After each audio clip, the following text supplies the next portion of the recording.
Pagbubukas ng rabbit farm sa Baguio City, suportado ng DA-CAR. Narito ang report ni CJ Turida ng GMA Regional TV 1 North Central Luzon. Nakatikim na raw si Aling Celia ng lapan o rabbit meat. Nagustuhan daw niya lalo na ang rabbit sisig. Lasang manok daw ang karne nito. My first time.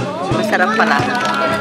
Thank you. Ayon sa ilang veterinaryo, masustansya ang rabbit meat, kaya mainam daw ang pagpaparami ng kuneho bilang kabuhayan. Bukod sa madaling alagaan, mabilis din daw dumami ang mga kuneho. Swak din daw ang rabbit meat bilang alternatibong protein meat, lalo ngayon na tumatama pa rin ang sakit sa mga alagang baboy at manok. Nakikita rin namin yung lapang na to, it will become a big industry in the future.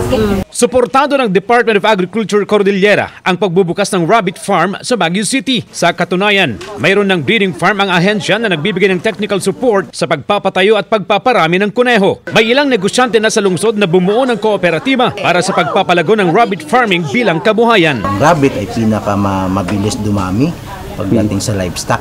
Ginawa ko siyang kooperatiba para at the same time talagang nakapokus siya sa meat production. Sa kasalukuyan, nasa 400 hanggang 450 pesos ang kada kilo ng karne ng kuneho o lapan. Pero gusto ng mga rabbit farmer na ipatas ito sa presyo ng manok para abot kaya ng mga mamimili.